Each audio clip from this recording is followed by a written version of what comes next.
Suruh baca itu 3 kali antara azan dan iqamah. 7 kali kalau sudah sholat maghrib, 7 kali kalau sudah sholat subuh. Yang penting ada rezeki di kampung itu. Orang sakit perut kalau dia tidak bawakan.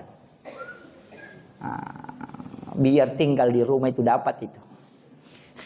Kalau mau masak ini tetangganya dicium memasak ikan, mau baca itu subhana man halakan walai. Saya dengar, nah bawa itu nanti pasti ingat ki. Itu sudah hafal. Bismillahirrahmanirrahim. Assalamualaikum warahmatullahi wabarakatuh. Alhamdulillah ketemu kembali di dalam channel Al-Haji Bugis, channel yang insya Allah akan selalu menampilkan ceramah-ceramah agama yang semoga bisa menjadi ilmu yang bermanfaat dan barakah untuk kita semua.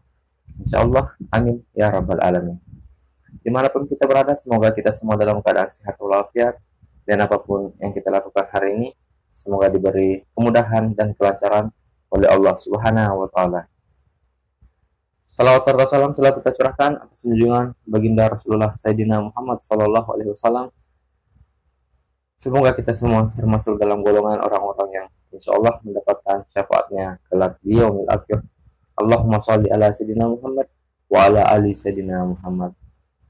Masih seperti biasa dalam mencari keberkahan dan ridha Allah Subhanahu wa Ta'ala di dunia wal akhirat. Marilah kita bersama-sama menyaksikan satu koleksi video ceramah dari Guru Pak Ustaz Muhammad Yusuf Esos IMA. Tapi sebelum kita menyaksikan video ini, seperti biasa marilah kita selalu mengirimkan pahala surat Al-Fatihah kita kepada Guru Pak Ustaz Muhammad Yusuf agar semoga beliau selalu diberi kesehatan, keselamatan, dan umur yang panjang. Dan semoga kita semua yang telah menyaksikan video dari Guru Ustaz Muhammad Yusuf bisa mendapat keberkahan.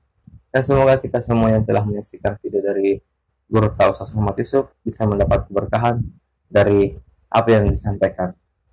Bibarakatil Fatihah. Bismillahirrahmanirrahim. Alhamdulillahirabbil alamin. Arrahmanirrahim. Maliki yaumiddin. Iyyaka na'budu wa iyyaka nasta'in. Ihdinas siratal mustaqim. Siratal ladzina an'amta 'alaihim ghairil maghdubi 'alaihim waladdallin. Amin amin ya rabbal alamin. Saya harap teman-teman semua menyaksikan video ini sampai akhir agar tidak ada kesalahpahaman di dalam menimba ilmu. Langsung saja kita saksikan bersama-sama. Bismillahirrahmanirrahim. Bismillahirrahmanirrahim. Assalamualaikum warahmatullahi wabarakatuh. Waalaikumsalam warahmatullahi wabarakatuh. Sholli wa sallim daiman abada ala habibika khairil halqi kullihim huwal habibul ladzi turja syafa'atuhu likulli khawlim minal ahwalil muqtahimi ya rabbi bil mustafa balligh maqasidana waghfir lana ma madha ya wasi'al karami ya rabbi bil mustafa balligh maqasidana waghfir lana ma madha ya wasi'al karami ila hadratin nabiyil mustafa sallallahu alaihi sayyidina Muhammad wa ila jami'il anbiya'i wal mursalin wasyuhada'i wassalihin wal malaikatil muqarrabin wa kulluhum ya Allah fis samai wa fil ardi kulluhum mu'assisina jama'atina wal masyayikhina wa masyayikhina Al-Fatihah. A'udzu billahi minasyaitonir rajim. Bismillahirrahmanirrahim. Alhamdulillahi rabbil alamin. Arrahmanir rahim. Maliki yaumiddin. Iyyaka na'budu wa iyyaka nasta'in. Ihdinas siratal mustaqim. Siratal ladzina an'amta 'alaihim ghairil maghdubi 'alaihim waladdallin. Amin. Allahumma nawwir qulubana wa quluba jami'i man khadara fi majlisina hadha bi nuril ma'rifah wa ilmil muqasyafah wal basirah wal iman wal islam. Ya Fattahu ya Alim, iftah qulubana wa qulubahum futuhal arifin. Rabbana iftah bainana wa baina qaumina bil haqqi wa anta khairul fatihin. Amin amin ya rabbal alamin.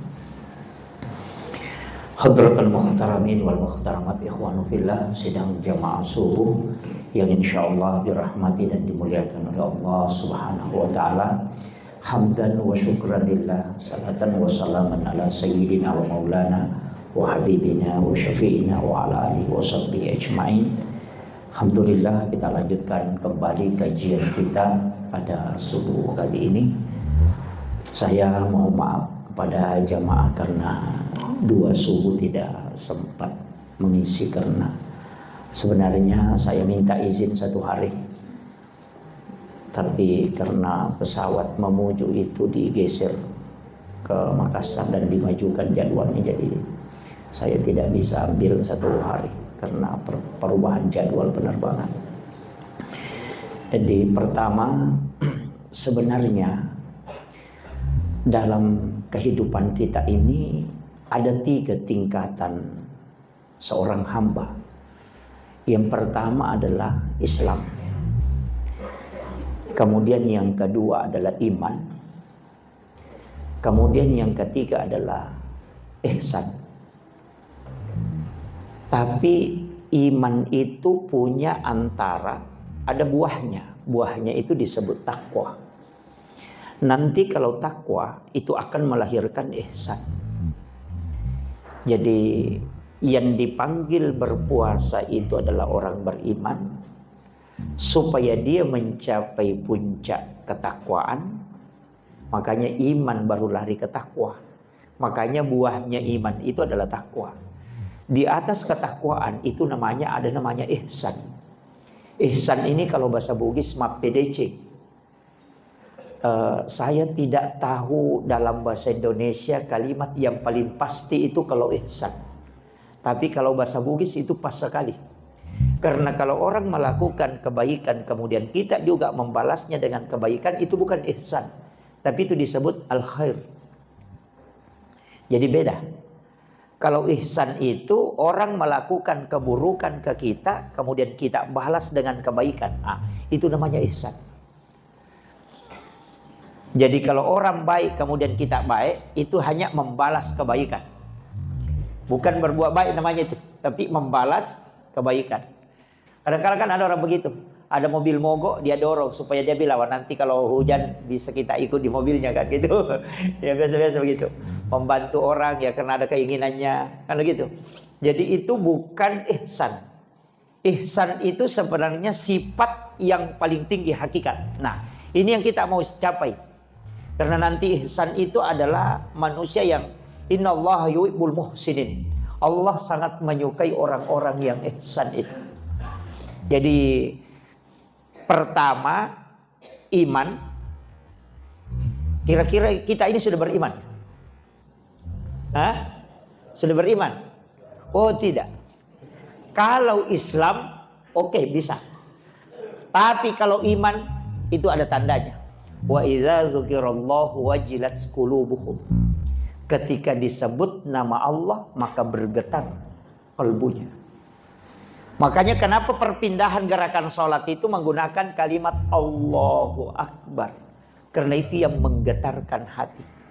Saya ingin tanya, kalau dengarkan azan kalbu kita bergetar atau tidak? Bergetar atau tidak? Kalau belum berarti belum beriman. itu sederhananya. Kalau tidak bisa dipahami, saya putar sedikit, putar haluan. Saya tidak lari ke iman. Bapak ibu ini pernah muda kan? Pernah jadi anak muda. Ibu-ibu pernah jadi gadis.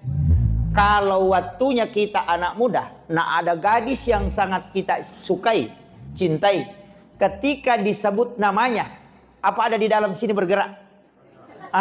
Itu namanya wajilat qulubuhum, bergetar. Sebut Maryam, wih, si Maryam, wah, langsung bilang gitu.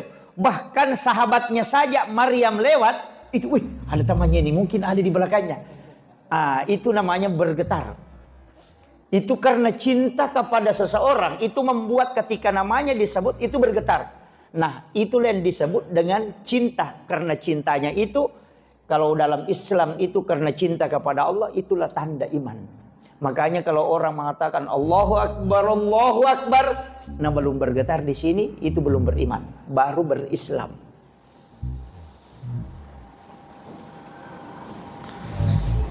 Agak berat ini ya. Saya pelan-pelan ya, supaya kita ngaji tasawuf sedikit ya. Jangan, tapi tidak terlalu berat. Terlalu berat. Saya usahakan membahasakannya dengan ringan. Jadi, bagaimana cara membuat kalbu ini bisa bergetar? Perbanyak menyebut kalimat Allah. Ada namanya itu zikir fida, Pak. Membaca la ilaha illallah itu 71.000 kali dengan 1 kali duduk. Kira-kira bisa? Ya. Jadi ambil satu waktu, pokoknya tidak ada memang pekerjaan yang lain. Itu saja. Pokoknya pakai tasbih, hitung. La ilaha illallah. La ilaha illallah. La ilaha illallah. Itu. Jadi ditarik. La ilaha illallah. Itu akan masuk ke sini. Kalau hanya baca la ilaha illallah, burung beo juga pintar. Ya. Jadi itu talaqi zikir yang disampaikan oleh Rasulullah kepada Sayyidina Ali karamallahu wajhah. Makanya ketika kita tahlilan, kenapa panjang 3 kali dulu baru percepat itu la ilaha illallah? Itu karena Nabi mentalaki ke Sayyidina Ali itu 3 kali. Jadi la ilaha illallah. Jadi jangan baca langsung ya. Itu dibaca 71.000 kali. Itu zikir fida, ya, namanya zikir fida itu pembebas. Karena sama di air, Pak. Kalau mau dikasih mendidih mesti 100 derajat. Tidak bisa mendidih kalau tidak 100 derajat. Nah, kalau kalbu ini terbungkus belum tembus, itu mesti 71.000 kali baru bisa tembus. Ada yang tidak sampai. Ada yang hanya sampai 60.000 sudah tembus. Itu sudah los, bunyi sendiri tuh. Nah, itu sudah tembus itu. Sama dengan air yang mendidih itu menggelembung. Itu. Berapa derajat baru bisa mendidih? 100. Kalau besi berapa? 400 lebih. Nanti 500. Jadi kalau hatinya baja, itu banyak. Banyak kali. Tapi kalau hatinya hanya air atau hatinya sudah mulai mau mendidih, itu sedikit saja. Makanya ada orang dikasih zikir, kau baca 1000. Yang satunya dikasih, kau baca 100. Yang satunya kau baca 40. Karena kalau itu tergantung, sama di baju. Kalau kotorannya banyak sekali, itu harus dibersihkan betul. Sama di kamar mandi kan, kalau keramiknya kotor 3 bulan tidak dibersihkan atau hanya disiram air saja, itu harus digosok dulu itu. Bahkan pakai prostek esos ya, pakai SOS. Itu seperti gelar saya itu. Ini Pak Pertakol ini tidak pernah benar menyebut nama gelar saya nih. Dia sebut S baru SOS gitu. Iya. Jadi SOS itu sarjana pembersih lantai. Ya. Ya. Iya, kan SOS itu namanya superpel. Jadi makanya itu untuk membersihkan itu harus pakai alat. Nah, alat yang paling bagus untuk membersihkan kalbu, untuk kasih tembus, itu 2 zikir. La ilaha illallah, turunannya itu adalah Allah, kemudian turunannya lagi hu, kemudian turunannya lagi Jadi itu. Jadi kita baca la ilaha illallah ya. Tapi itu harus tenang. Tidak bisa kalau sambil menjual la ilaha illallah gitu. Makanya memang harus ambil sedikit waktu untuk kasih connect itu. Ya ini. Nanti koneksi sendiri itu. Nah, kemudian ini orang Islam. Syaratnya Islam apa? Syahadat, sholat, puasa, zakat, dan haji bagi yang mampu. Saya pegamai begini Pak. Kenapa ada ulama hikmah itu menyebutnya? Haji terakhir. Kalau orang tidak haji, ini belum jatuh. Kalau saya lepas dengan jari kelingking, ini haji. Kalau ini zakat, puasa, ini belum lepas ini. Tapi kalau zakat, ini belum lepas. Kemudian sholat, ini sudah mau jatuh. Makanya dua hal tidak boleh lepas. Syahadat dengan sholat. Karena Islammu akan jatuh. Nah, makanya itu kalau pegang begini, kalau 3 ji lepas ini masih orang tidak haji, kemudian orang tidak puasa, tidak zakat, masih dibilang Islam. Tapi kalau syahadat dengan sholat lepas, pasti jatuh. Maka gugur keislaman. Makanya syahadat itu kuncinya dan sholat itu kuncinya. Ya. Jadi, tapi memang dari rukun Islam ini, kalau haji itu tidak masalah, ya, hanya bagi yang mampu. Mampu itu bilang begini Pak, mampu itu mampu secara fisik dan mampu secara materi. Itu haji. Jangan sampai kita kumpul uang kemudian anak tidak dikasih kebutuhan karena mau naik haji. Oh jangan, berdosa kita itu. Jangan.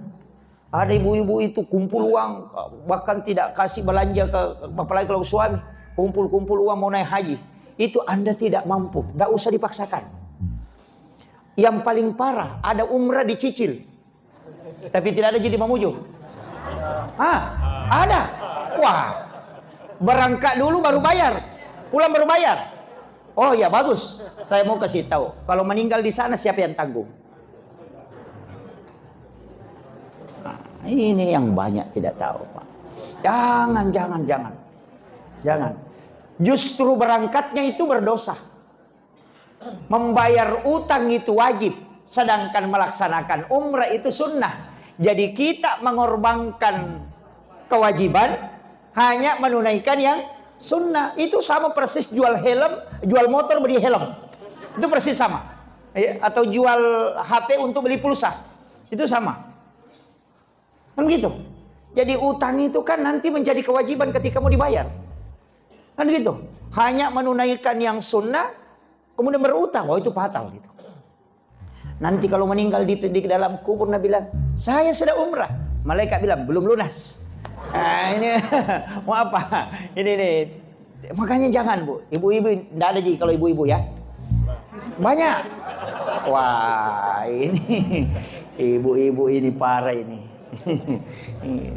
Jangan Bu, jangan berangkat. Makanya ibadah umrah itu kenapa Nabi sangat mudahkan pahalanya? Mudah sekali. Melayani suami dengan sempurna. Kemudian suami merasa senang. Maka apa kata Nabi? Itu mendapatkan pahala umrah sekali. Iya, makanya bapak makanya bapak-bapak harus pintar. Kok bi istrinya saya mau umrah. Iya. Itu hadis. Dulu itu saya bilang begini Pak, orang berangkat umrah puluhan juta, waktunya sekian lama, kemudian perjalanannya melelahkan, ibadah dari ibadah ke ibadah. Kenapa kok Nabi gampangkan sekali pahala umrah? Gampang sekali Pak. Sholat sunnah duha 2 rakaat kata Nabi. Bahkan sholat sunnah suruk yang kita lakukan, sholat Isra ini yang kita lakukan setiap pagi, itu bukan hanya pahala umrah. Haji dan umrah bersama Rasulullah 3 kali. Itu luar biasa Pak. Seandainya bilang saja haji dan umrah 3 kali, itu masih biasa-biasa. Tapi apa kata Nabi? Haji dan umrah bersamaku 3 kali. Tamma. Sempurna. Ketiga kali itu sempurna kata Nabi haji dan umrahnya. Tapi memang berat Pak. Sholat sunat suruk itu berat. Karena kadang orang sudah sholat subuh langsung kabur. Ada memang orang juga itu Pak sudah menghadap keluar sandalnya. Sandalnya itu sudah dibalik memang begini. Nanti kamat orang baru lompat masuk. Assalamualaikum, assalamualaikum, langsung lompat keluar. Itu anak pertamanya iblis itu.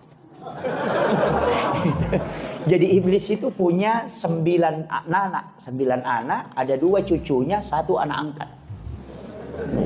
Iya. Saya hafal betul itu.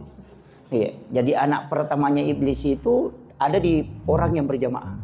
Jadi siapa orang nanti iqamat orang baru masuk dan sandalnya sudah menghadap keluar, pas salam itu langsung lompat keluar. Oh, itu anak pertamanya iblis. Makanya kalau mau ketemu tunggu di depan pintu. Iya. Anak keduanya itu ada pada penjual yang mengurangi timbangan. Iya. Itu. Makanya kalau ada orang mengurangi timbangan itu ya, itu anak nomor 2-nya iblis itu. Jangan dibahas, nanti banyak yang kena. Kita tinggal di anak berapa kira-kira ini? Kemudian, jadi ini penting saya wasiatkan, hati-hati. Sebenarnya Nabi itu sudah kasih kita bonus betul. Jadi Nabi itu sudah tahu bahwa nanti umrah ini menjadi orang berlomba-lomba. Dan orang yang sholat sunnah Isra itu dijamin haji dan umrahnya pahalanya dijamin. Kalau pergi umrah belum tentu diterima kan? Itu jadi parah. Makanya saya bilang sebelum berangkat itu perbaiki dulu. Siapa tahu ada tetanggamu tidak bagus berangkat, oh jangan berangkat. Nanti datang di situ bilang labbaik Allahumma labbaik. Allah bilang la labbaik lak, tidak ada yang panggil kau ke sini. Itu tetanggamu di sana kau belum bekom. Ini penting saya nukan. Jadi pahala itu sangat mudah. Tapi pahalanya bukan syariat ya. Kalau syariat beda. Syariat itu lengkap. Kalau pahala itu hadiah yang diberikan. Jadi itu makanya kalau mau banyak pahalanya Pak. Sama kalau orang buka puasa. Kita kasih buka orang 10 itu kita dapat pahala puasa 10 itu. Makanya Islam ini luar biasa. Sama aja dengan sholat yang kita lakukan kalau sholat sunat awabin. Itu kan sama dengan 12 tahun sholat. Itu luar biasa. Makanya ada orang nanti itu Pak dari kemudian ketika dihitung umurnya. Terlihat tercatat umurnya dia hidup itu cuma 50 tahun. Tapi setelah dibuka kitab catatan amalnya, umurnya di situ tercatat 50.000 tahun lebih. Dari mana? Karena pahala sholat yang dia lakukan itu terhitung. Nah, makanya itu yang disebut dengan umur yang pendek tapi barakah. Kan Nabi sudah minta ke kita. Nabi memang minta supaya kita tidak panjang umur. Iya. Nanti terlalu lama diperiksa Pak. Sama di pejabat. Kalau ada bupati 2 periode lama diperiksa itu. Lama. Camatnya 10 tahun tidak berhenti. Lama diperiksa. Tapi kalau ada camat cuma 3 hari menjabat keluar sebentar sekali itu diperiksa. Tidak lama itu. Sama di kita kalau tidak lama hidup. Nah begitu. Makanya semua harta itu jangan kita semua yang bawa. Titip ke orang. Titipkan ke orang. Tidak sampai itu harta Pak. Tidak sampai. Nanti bisa kita dapat itu ketika sudah kita titip. Karena itu kuncinya. Karena dia bilang, harta tidak dibawa mati. Memang tidak bisa dibawa mati kalau kau yang mau bawa. Tapi kalau kau kasih orang, pasti sampai. Kan begitu. Jadi nanti sebenarnya begini. Nanti harta itu diserahkan, baru dimiliki. Kalau masih ke kita, itu baru amanah. Kan gitu. Makanya disebut harta itu adalah amanah yang diberikan oleh Allah. Bahkan bisa berubah menjadi fitnah. Kan gitu. Ini perlu dipahami. Jadi nanti harta itu yang dimiliki ketika sudah diserahkan. Makanya yang masuk di celengan itu, itulah milik kita. Yang di rumah itu bukan milik kita, itu baru amanah. Karena kalau kita meninggal, bukan kita yang punya. Kan langsung ke ahli waris kan? Iya. Jangankan uang, istri kita ngambil orang. Iya, suami juga begitu. Makanya tidak usah terlalu, kita tidak usah. Iya, Pak. Apalagi buat istri kan sebenarnya itu kan bukan hak milik Pak, itu cuma hak pakai. Iya, makanya disebut hakut tamlik itu. Iya, makanya wanita itu istri itu tidak bisa mentalak suaminya kecuali diwakilkan ke pengadilan. Suami satu kali ngomong mengatakan saya talak kamu, itu jatuh talak. Tapi kalau istri biar cungkir balik, talak, tidak akan jatuh. Biar guling-guling, tidak akan jatuh. Kenapa? Karena dia yang dibeli. Kan gitu. Makanya Imam Syafi'i itu mengatakan kalau laki-laki mau menikah tidak usah minta izin ke istri pertama. Itu Syafi'i, bukan saya bilang ya. Imam Syafi'i. Jangan saya disalahkan ini. Ini saya kasih tahu. Alasannya kenapa? Tapi saya tidak suruh menikah ya. Alasannya kenapa? Imam Syafi'i mengatakan tidak usah minta izin. Karena dia yang dibeli.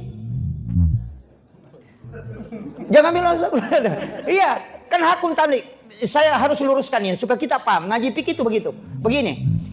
Saya ingin tanya, ketika kita misalnya mau beli HP, kita bicara HP, mau beli HP. Kita akan tawar. Ini HP harganya berapa? Oh, ini 4 juta. Itulah mahar. Kita akan datang menghitbah. Ini kira-kira maharnya berapa? Cuma maharnya kita di Mamuju ini kayaknya murah. Apa maharnya? Seperangkat alat sholat. Itu murah sekali itu. Iya. Jadi itu mahar kan itu harganya wanita itu. Makanya Nabi menyuruh kita pakai emas. Jadi itu aja maharnya itu. Makanya karena dia dibelikan dia kasih mahar. Nah, ketika sudah dibayarkan maharnya itu sudah milik kita. Sama HP tadi. Kan kita bilang, saya mau beli HP yang bisa sama YouTube, bisa sama Facebook, bisa sama game, bisa sama, oh ini yang cocok. Dilihat, oh pas. Sama kalau melamar. Begitu kan juga. Nah, ketika HP dibeli kita bayar. Sudah dibayar. Saya mau tanya, HP yang sudah dibeli dengan sudah dibayar itu saya mau tanya, apakah HP itu milik kita? Kan milik kita, karena kita sudah bayar kan? Pertanyaan sebaliknya, apakah HP itu memiliki kita? Tidak. Makanya suami istri itu bukan hak milik. Itu hak pakai. Sudah paham? Ini kalau ngaji pikir enggak apa. Iya memang. Sama dengan HP tadi. Karena dia yang dibeli, maka HP tidak memiliki kita. Tapi dia punya tanggung jawab, kewajiban ke kita untuk mengikuti perintah. Dari situlah kenapa istri mesti mengikuti perintah suami daripada perintah orang tuanya. Di situ. Karena dia sudah dibeli. Makanya jangan sembarang menyerahkan anak ke laki-laki yang tidak beres. Kan gitu. Karena memang dia membeli, kita serahkan sepenuhnya itu. Masa kita didik berapa puluh tahun? 25 tahun, 30 tahun kita didik. Mulai dari kecil. Baru kita serahkan ke orang yang tidak beres. Kan kita. Dengan harga seperangkat alat sholat. Ini jadi masalah. Itu bahayanya Pak. Ini saya kasih catatan ini. Makanya ketika wanita, kembali ke HP. Ketika HP ini saya mau tanya, bolehkah HP ini diambil orang ketika saya sudah membelinya? Kan tidak bisa. Dari situlah kenapa wanita yang sudah menikah itu tidak boleh menikah dengan orang lain. Dengan dua laki-laki. Kemudian saya mau tanya Pak, kalau saya mau beli HP, haruskah saya minta izin sama HP tadi yang satu? Kan tidak. Nah itulah alasannya Imam Syafi'i. Gitu. Hanya dia bilang kalau mau beli HP baru, nggak usah minta izin kena HP yang satu, karena dia yang dibelikan. Itu alasannya. Jadi pikir itu begitu. Makanya disebut, makanya kalau bapak mau beli HP baru nggak apa-apa. Tapi nggak usah beli HP baru, casingnya saja yang diperbaharui. Ya kan gitu. Iya. Makanya istri itu Pak, kalau ngomel, istri ya, kalau ngomel, dia pergi saja. Karena memang semua pekerjaan itu kan dia kerjakan. Dia yang hamil, dia yang dihamili, dia melahirkan. Nah begitu. Kemudian dia menyusui anak, dia yang menjaga anaknya. Nah itu kalau tengah malam, bangun anaknya menangis, itu bapaknya bangun, dia tidak urus anaknya tuh. Pas dia kok di istrinya, menangis anak, padahal anaknya juga. Kan gitu. Sebenarnya itu kan tugas istri itu. Tugasnya itu hamil, melahirkan, menyusui, merawat anak, mendidik anak. Itu tugasnya. Memasak itu bukan tugas pokok. Mencuci itu bukan tugas pokok. Makanya Rasulullah itu mencuci pakaian sendiri. Jadi sebenarnya mencuci dengan memasak itu bukan tugas pokok istri. Itu kalau suami kerjakan itu lebih mulia. Ya. Iya. Itu lebih mulia Pak. Makanya Nabi itu kan memasak. Nabi itu mencuci pakaiannya sendiri. Nabi itu menjahit bajunya sendiri, pakaiannya. Memperbaiki sandalnya sendiri. Memerah susu kami. Itu pekerjaan. Bukan itu pekerjaannya. Istri itu taat ke suami. Kemudian yang kedua dia dihamili. Kemudian hamil, melahirkan, menyusui, mendidik anak. Itu tugasnya. Itu tambahan. Itu mestinya tugas suami itu Pak. Memasak, mencuci itu. Mengeringkan baju itu. Iya, belanja di pasar. Itu tugas suami itu. Mencari nafkah, tugas suami. Iya. Tapi diambil semua istri sekarang kan. Mencuci dia tuh. Itu betul. Itu katanya. Betul ini. Untung ada lantai 2 Pak. Bertengkar seandainya di bawah ini. Iya. Iya. Itu kan diambil semua. Makanya kalau istri marah-marah, maklumi, paling susah pekerjaannya. Iya. Nah bilang ini perempuan, coba laki-laki Pak, mau kita tukar pekerjaan sama istri tak? Biar istri ke kebun. Kita mulai mencuci, merawat anak, mengeringkan baju, melipat, malonri. Pokoknya kerja semua. Memasak, saya yakin 2 hari baru dia bilang ampuh. Kembali. Kan begitu. Iya berat itu. Kalau bukan orang ikhlas kerjakan itu tidak mungkin. Bapak-bapak juga ini perhatikan betul istrinya. Kenapa? Kita itu waktunya belum menikah, minta betul kepada Allah. Ya Rabb, berikan jodoh yang terbaik. Kadang kalau sudah mulai pacaran itu apa dia bilang, ya Allah jadikan dia jodohku. Kalau bukan jadikan, pokoknya jadikan. Kan begitu.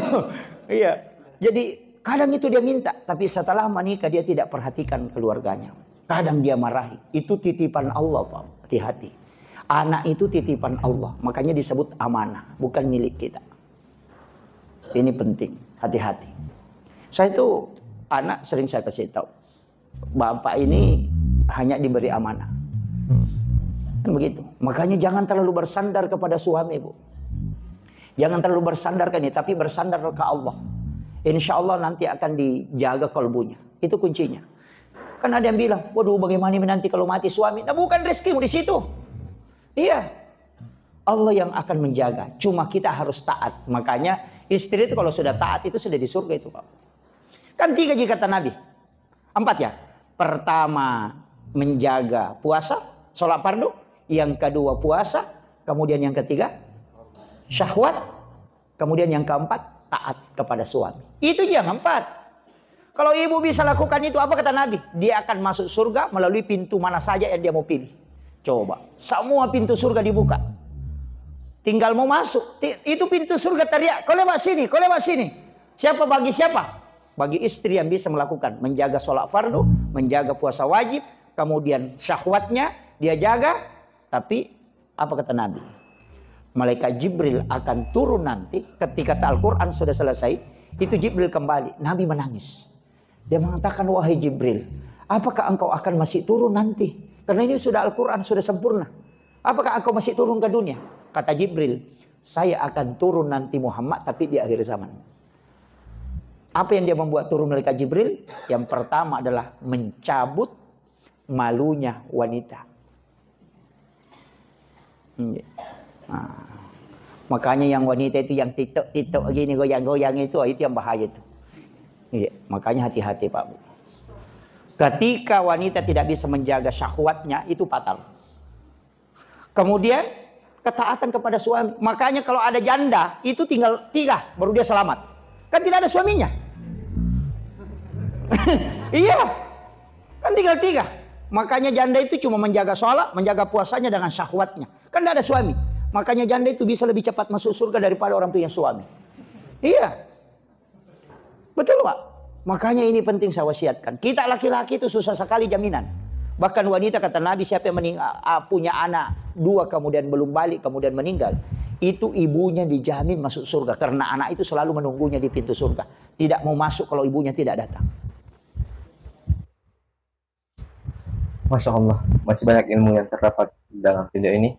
Yang baru bergabung, selamat bergabung dan selamat menyaksikan. Yang sudah bergabung, jangan lupa like dan subscribe channel ini, channel Haji Bugis. Dan yang sudah subscribe, terima kasih banyak. Semoga Allah Subhanahu wa Ta'ala membalas kebaikan teman-teman semua dengan rezeki dan pahala yang melimpah. Amin ya Rabbal Alamin. Bila video ini serasa bermanfaat bagi kita semua, silahkan dibagikan kepada orang-orang di sekitar kita ataupun di media sosial kita agar mereka juga tahu dengan ilmu yang ada di dalam video ini. Dan semoga kita semua mendapatkan percikan amal jariah karena telah membagikan kebaikan-kebaikan berupa ilmu yang insya Allah bermanfaat bagi siapapun yang menyaksikannya. Iya. Jadi itu luar biasanya itu.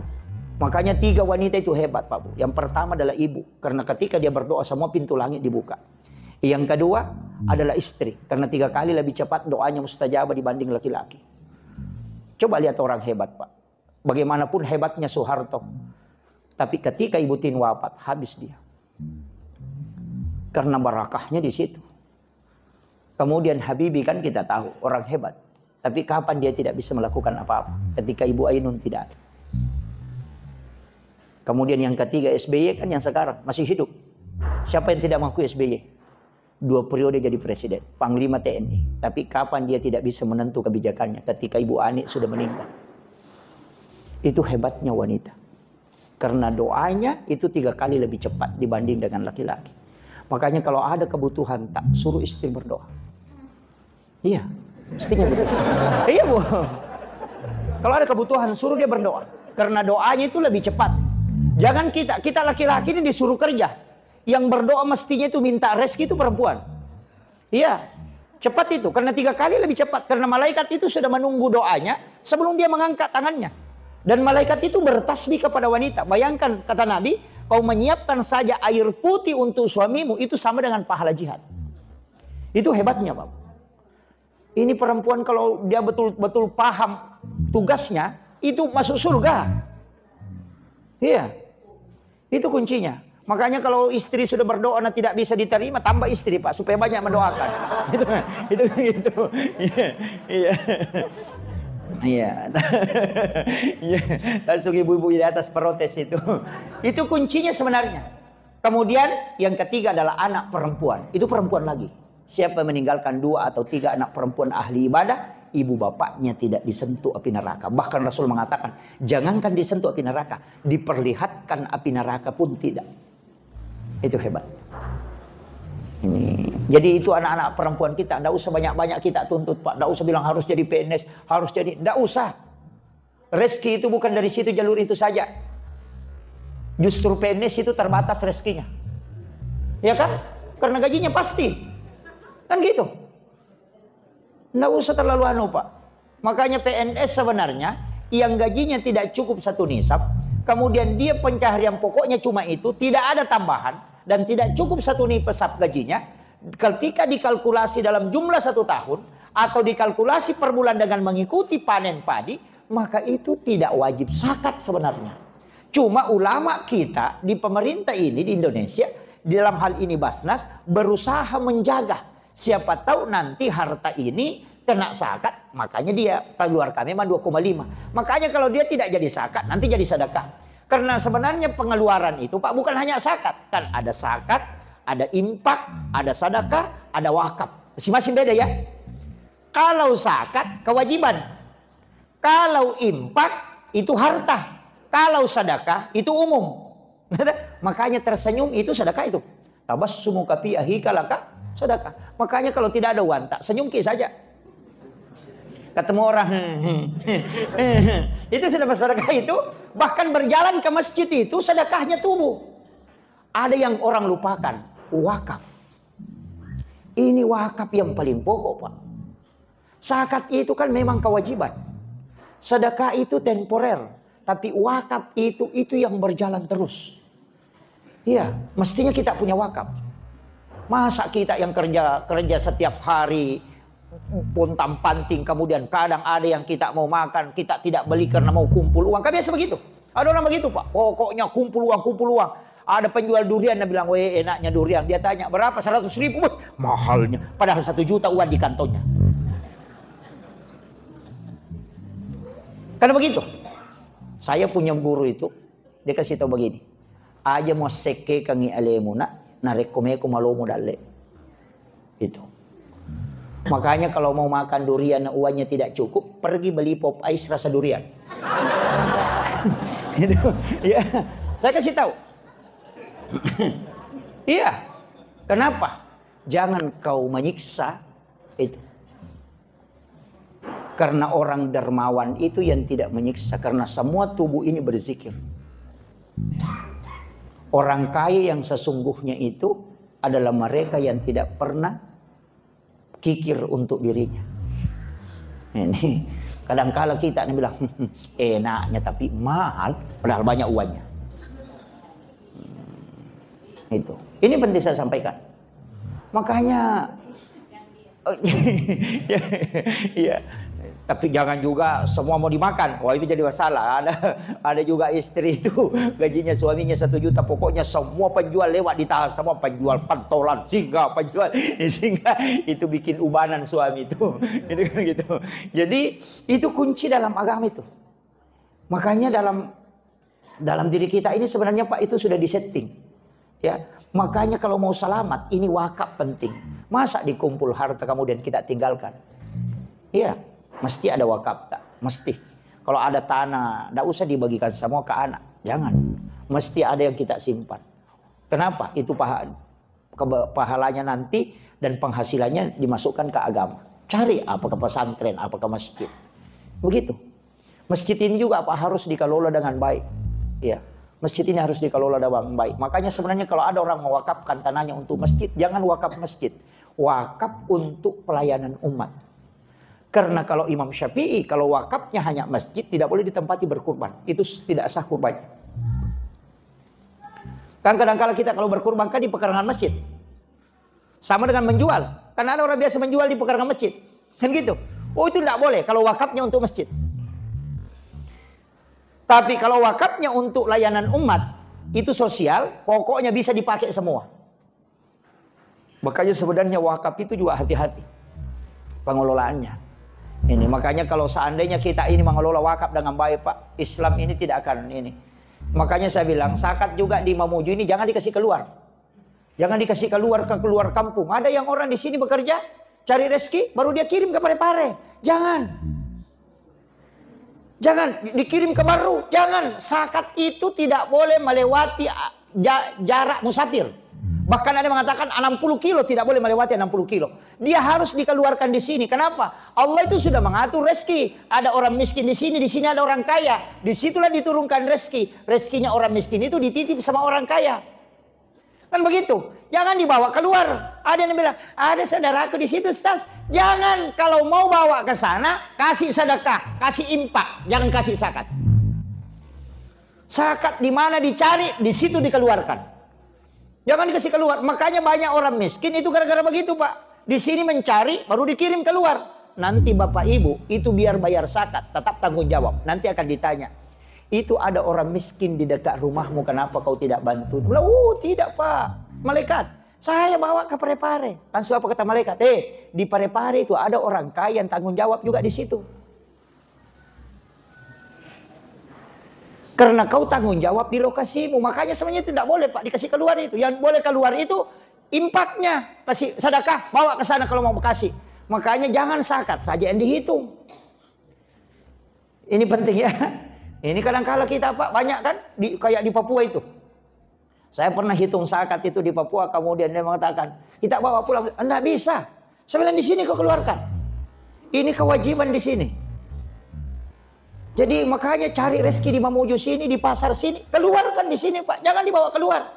Nanti kita kalau misalnya mengatakan ada keluarga di sana, ada orang miskin di sana, bukan kita yang ditanya. Kalau yang di sana, orang kaya di sana juga dipepek kepalanya, karena dia paling dekat di situ. Jadi itu per wilayah, sama aja dengan kepala desa, kepala lingkungan. Dia kan bertanggung jawab di lingkungannya, tidak akan ditanya di lingkungan lain. Orang kaya juga begitu, akan ditanya di sekitarannya, tidak akan ditanya yang jauh. Kan begitu. Ini penting saya sampaikan ini. Seandainya semua orang kaya Pak berzakat, nah tidak ada orang miskin. Cuman tidak bisa juga itu hilang orang miskin, tidak bisa. Karena nanti kalau kampanye bupati tidak ada kanunya. Iya. Tidak ada lagi mengentaskan kemiskinan. Padahal sebenarnya yang stres itu pemerintah.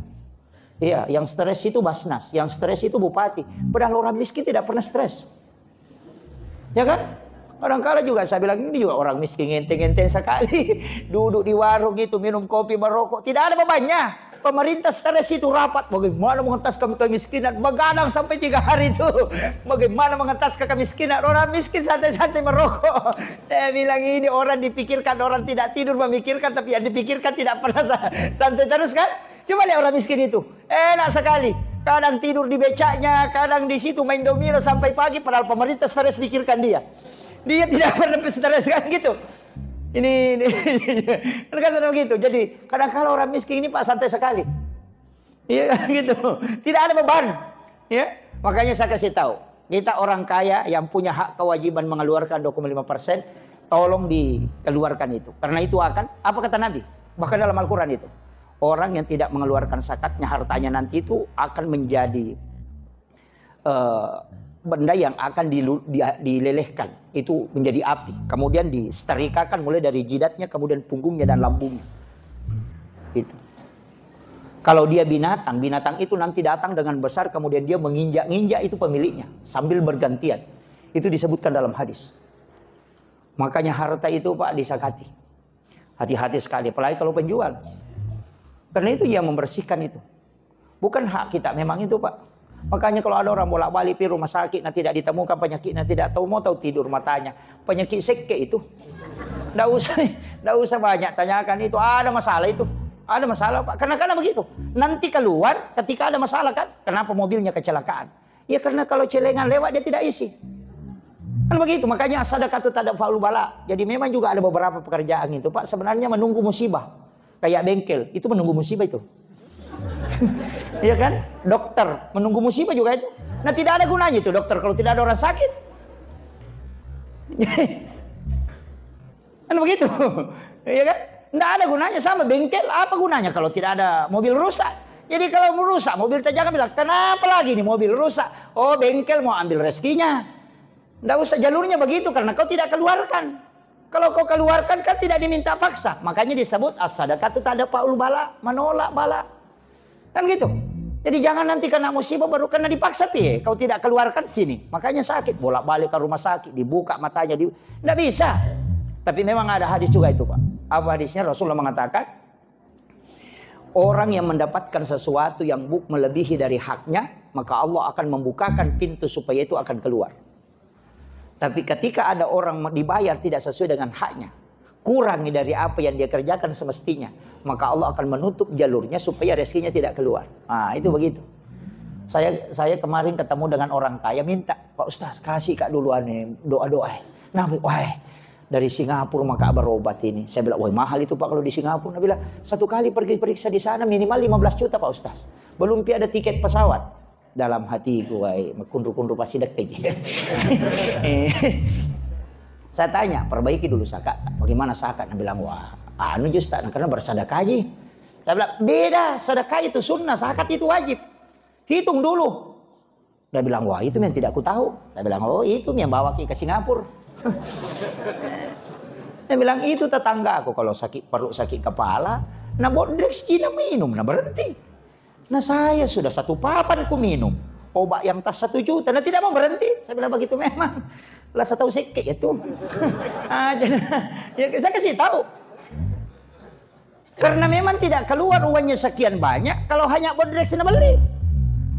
Jadi dikasih penyakit yang tidak mau sembuh-sembuh. Kecuali obat mahal. Kenapa? Karena itu uangnya mau dikasih keluar. Karena haknya orang. Memang bukan hak kita. Cuma Allah titip ke kita. Kan begitu. Nah, makanya Pak serahkan. Nah apa kata Nabi? Kalau lebih kau serahkan, pasti Allah kembalikan. Begitu aja. Tidak usah khawatir. Jangan bilang, oh lebih ini sedekah. Aku tidak ada sedekah yang lebih. Tidak usah khawatir. Pasti kembali dengan cara apa saja. Iya. Ada juga doa itu. Subhana man halakani walam yansani minar rizki. Nah. Subhana man khalaqani walam yansani minar rizki. Sudah hafal? Subhana man khalaqani walam yansani minar rizki. Pak dongan ulah tuh.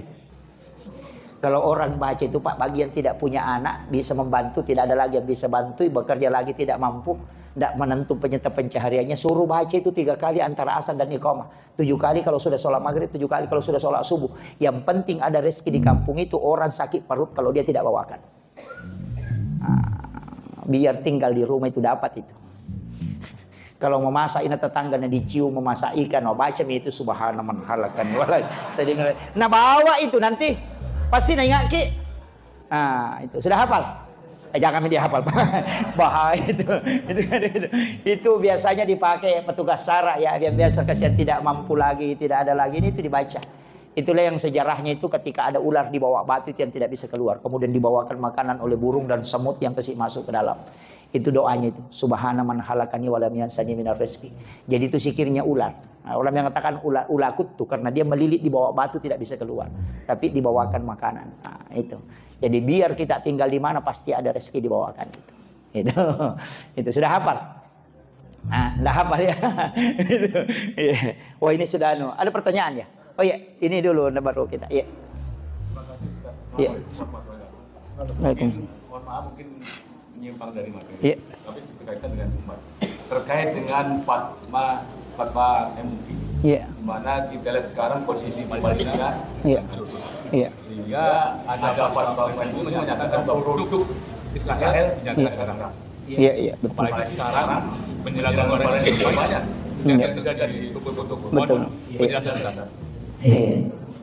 Lanjut, ya, Pak. Iya.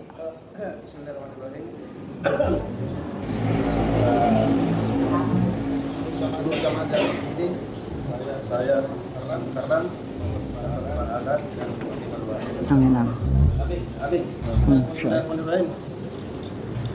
ini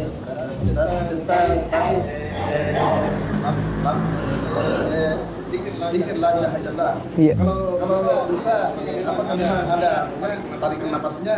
Oh iya. Iya, betul. Iya. Kalau tidak melalui jalur nafas, apakah zikir la ilaha illallah ini dijawab oleh Allah atau tidak? Oh iya. Iya. Berapa tadi? Iya, 71.000. Iya.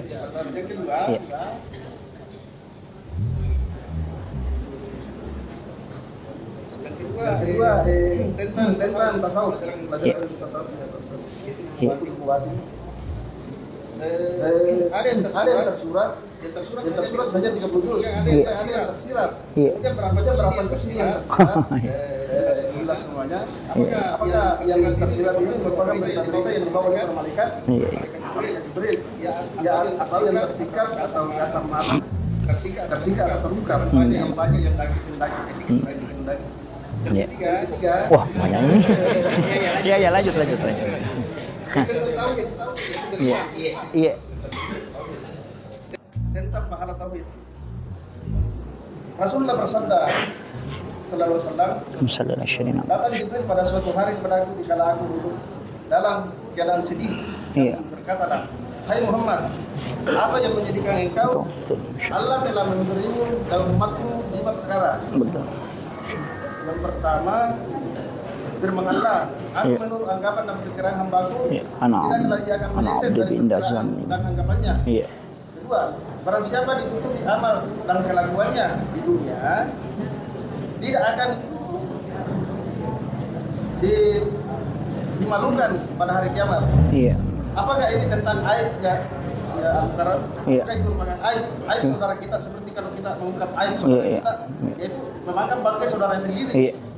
Jadi harus tertutup baginya. Iya.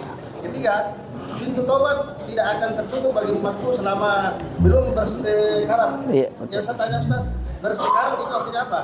Iya. Keempat, barang siapa datang dengan dosa seperti ini, yang mulia Allah itu membagi syarat. Iya. Kelima, bukan pertanyaan ini kelima, cuma langsung kita Iya. kelima yang Tuhan akan melepaskan asar dari orang yang meninggal, Iya. karena banyak orang-orang yang hidup. Oh iya, betul. Iya, betul. Itu hadis, Pak. Iya. Pertama begini, Majelis Ulama Indonesia memfatwakan bahwa seluruh produk Yahudi ini diharamkan. Itu supaya kita tidak membeli. Sebenarnya begini, ada langkah yang mestinya efektif, Pak. Karena di Majelis Ulama Indonesia ini itu fatwanya benar, tapi tidak menjadi acuan karena tidak ada punishment. Jadi itu hanya perorangan yang bisa ini, tidak semua orang. Mestinya itu MUI ini di kedudukannya ke pemerintah, seandainya bisa dia menjadi power kayak Darul Iftah. Apa yang hasil fatwa Iftah itu menjadi pegangan pemerintah. Nah di Indonesia ini kan tidak bisa. Dan kita ini dibawakan belanja. Di bawah ini masyarakat belanja. Mestinya yang di stop itu produk yang masuk. Kan gitu. Biar bagaimana ditahan di bawah. Kalau masuk terus pasti laku kan. Jadi masalah. Dan yang selalu diharamkan itu es krim, air yang perusahaannya di situ. Tapi mobil kan dari Yahudi. Kan gitu. Mestinya kan itu diblok.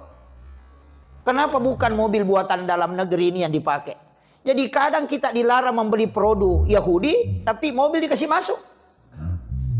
Menjadi masalah, Pak. Jadi ini sebenarnya memang fatwamu itu tidak merubah hukum di pemerintahan.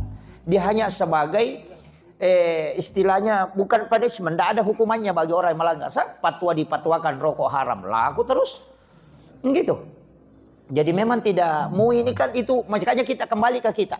Ya paling tidak lebih bisa membantu ketika kita tidak membeli produknya. Kan gitu.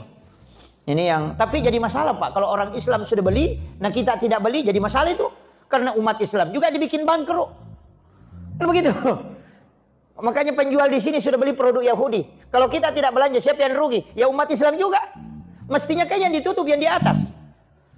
Kalau ditutup di atas tidak ada yang beli, maka selamat ke bawah. Tapi kenapa produk ini masih kasih masuk, baru dilarang, dipatwakan haram dibeli? Berarti yang ingin dikasih ketemu ini hancur Islam juga kan? Nah ini jadi masalah juga ini. Kayaknya perlu dipikirkan itu Pak. Jadi memang kalau ya selektif lah. Nggak usah, kalau memang bisa jangan dibelilah. Tapi jadi masalah itu tadi kalau sudah dibeli sama penjual-penjual di sini.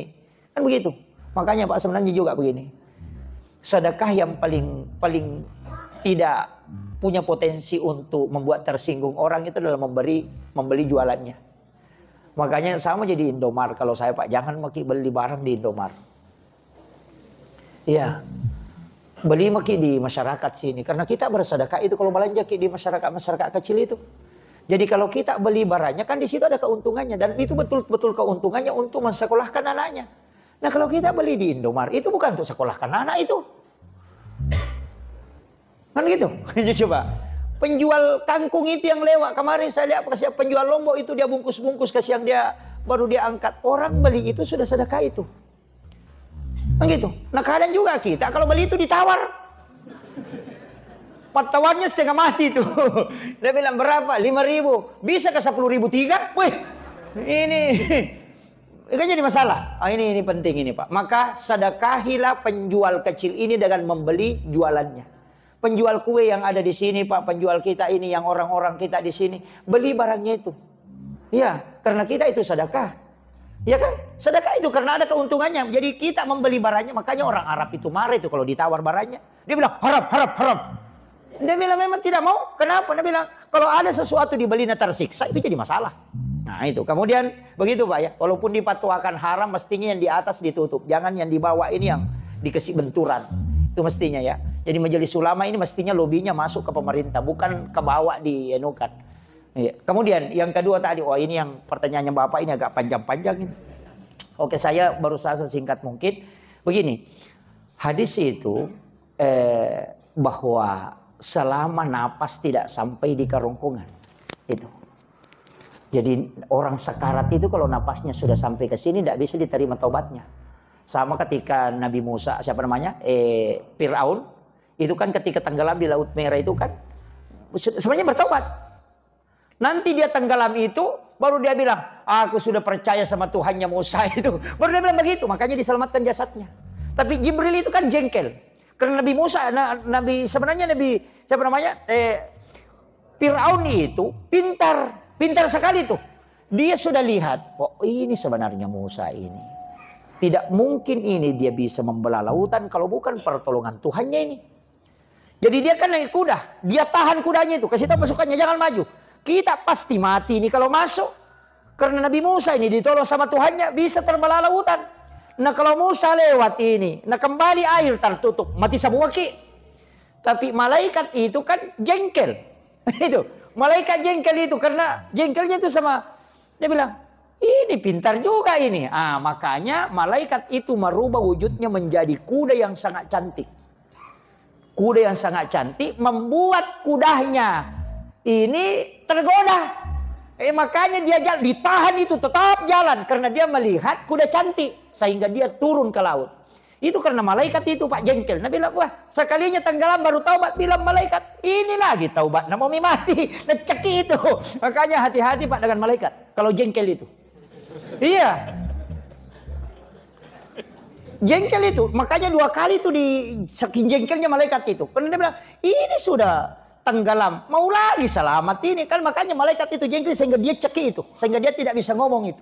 Makanya ketika sudah tenggelam itu dan itu masih diterima Pak, makanya diselamatkan jasadnya. Itu. Jadi nanti kalau napas sudah di kerongkongan ada beberapa itu. Yang pertama ketika matahari terbit di barat, kemudian dia akan tenggelam di timur, itu tidak akan diterima lagi. Iya. Kemudian napas ketika dia sudah di kerongkongan. Kemudian ada tadi juga, siapa yang menutup aib saudaranya di dunia? Rahasiakan. Bukan saja aib kita, aibnya orang Pak Bu. Ada hadis itu. Bahwa orang yang tidak diampuni oleh Allah dosanya adalah orang yang disembunyikan oleh Allah dosanya tapi dia nampakkan. Hati-hati sekarang. Banyak orang berdosa itu like-kan di TikTok. Like di Facebook. Sebenarnya apa kata Nabi? Allah sudah menutup aibmu. Dia tidak ingin memperlihatkan ke orang lain supaya orang tidak tahu. Tapi kau sengaja menampakkan aibmu itu sehingga membuat Allah murka itu dan jengkel kepadamu dan dia tidak akan menerima taubat. Makanya dosa yang ada di Facebook itu, yang TikTok, yang itu yang bahaya itu. Iya. Sekarang kan orang kadang melakukan dosa itu dia like. Kan ada kan? Oh, itulah dosa yang tidak bisa dimaafkan oleh Allah. Karena Allah sembunyikan aibmu tapi kau sendiri yang menampakkan. Dan Allah bilang saya tidak akan mengampuni itu Muhammad. Itu bahayanya Pak. Makanya fitnah akhir zaman ini bahaya. Makanya saya bilang Dajjal sebenarnya itu adalah internet. Dajjal itu internet. Karena Dajjal itu apa? Ketika dia mengatakan Amerika, langsung ada di Amerika. Nah sekarang coba ketik di Google Amerika, langsung muncul itu. Mengatakan hujan, langsung hujan. Bisa menghidupkan orang mati. Ustaz yang sudah meninggal, ketika diketik namanya, muncul dia ceramah. Padahal dia sudah meninggal puluhan tahun. Menghidupkan orang mati. Itu Dajjal sebenarnya itu HP. Dan yang Dajjal itu mata satu. HP kan orang semua ke situ. Coba di bandara, tidak ada yang ngomong itu. Petugas bandara kemarin tanya, mau anu Pak ini? Langkah kepalanya. Karena itu mata satu. Dan yang kemudian tertulis kafir. Kafir itu kebohongan. Sekarang kan muncul yang disebut hoax. Makanya Dajjal itu HP sebenarnya. Iya. Kalau Dajjal kan mengatakan hujan, hujan. Iya hujan. Coba ketik hujan. Langsung hujan itu. Makanya sekarang orang Pak kurang berdoa itu. Hilang doanya Pak. Dulu itu kalau kita mau ketemu ulama, sholat sunat dulu 2 rakaat berdoa. Ya Allah mudah-mudahan Pak Kiai ada di rumahnya. Kalau tidak ada bahaya ini kita bolak-balik. Jauh naik mobil baru bisa ketemu. Sekarang kan enak. Tinggal ditelepon. Pak Kiai di mana posisi? Di rumah. OTW. Masih begitu. Tidak sholat lagi. Dulu kalau kita cari alamat setengah mati. Di mana alamatnya? Oh terus ke sana Pak. Baru belok ke sini. Sekarang bagaimana? Tinggal di Sherlock. Ngomong sendiri. 300 meter belok kanan. Lorong kedua belok kiri. Tujuan ada. Anda di sebelah kiri. Ngomong sendiri. Kan gitu. Saking mudahnya sekarang. Makanya orang lupa berdoa. Yang paling parah. Makanan dihidangkan. Ambil HP dulu. Foto. Menu makan siang hari ini. Ayo yang jauh mendekat, yang dekat merapat. Makanan kita hari ini. Baru dia simpan HP-nya baru makan. Lupa berdoa. Sekarang kan begitu. Ini bahayanya sekarang. Nih, itu Pak ya. Jadi, ya. Oh, apa? Oh, sekarat itu sakratul maut. Oh ya, la ilaha illallah ini. Iya. Sebenarnya kan ada 2 versi itu, Pak. Ada yang ngambil dari ujung kaki itu, tarik naik ke atas, itu sampai ke ubun-ubun. Baru ditarik turun ke sebelah kanan, kemudian dibawa ke kiri, di kiri baru dilepas. Itu iya hati. Itu latifah namanya. Ada kan ada 7 latifah dia lewati itu. La ilaha, karena kan begini. Illa, kemudian illallah, kan la ilaha, haknya di sini. Hu, kan ada 2 latifah dia lewati lagi. Kemudian illallah, itu masuk sendiri. Iya, masuk dia. Ya? Bukan. Allah, iya sebenarnya itu lepas hu-nya.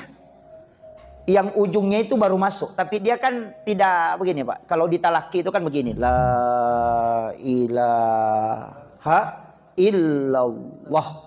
Itu ha juga. Makanya hu di sini, hu juga di sini. Cuma itu dikasih masuk. Jadi sebenarnya nanti mudah-mudahan kalau di talaki lepas ini agak berat. Terus terang saya iya betul banyak. Ada yang ngambil dari pusar tanpa napas. Ada yang ngambil dengan napas. Napasnya ditarik kemudian dikasih masuk. Ada yang mengatakan kalau napas itu makhluk. Kalau tanpa napas itulah sebenarnya hakikatnya. Jadi itu. Beliau sebenarnya tahu tapi dia tanyakan. Saya kira ini yang penting. Tapi itu yang Itu yang membuat Rasulullah sebenarnya tadi hadis itu ketika Nabi bersedih kemudian datang Jibril itu pegangan kita betul, ya. Itu pegangan kita. Jadi berkahnya umat Islam itu luar biasa. Sebelum napas di kerongkongan masih diterima taubatnya, ya.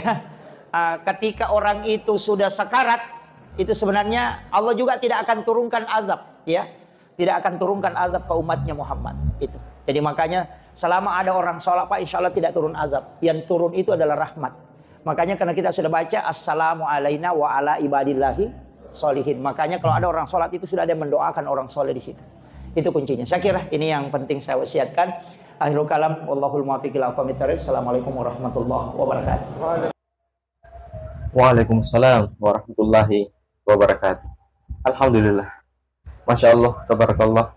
Itulah tadi ceramah yang insya Allah penuh hikmah dari guru ta Ustaz Muhammad Yusuf, Estos IMA. Ada banyak ilmu yang terkandung di dalamnya, ada banyak hikmah yang insya Allah bisa kita petik, dan semoga ada banyak amalan yang insya Allah bisa kita amalkan. Semoga bermanfaat untuk kita semua, khususnya kepada diri saya dan keluarga. Jangan lupa like dan subscribe channel ini, channel Haji Bugis, dan bagikan video ini kepada orang-orang di sekitar kita ataupun di media sosial kita, agar mereka juga tahu dengan ilmu yang terdapat dari dalam video ini. Mohon maaf bila ada salah kata, dan sampai jumpa di video selanjutnya. Akhirul kalam, hasbunallah ni'mal wakil, ni'mal maula wa ni'man nasir. Assalamualaikum warahmatullahi wabarakatuh.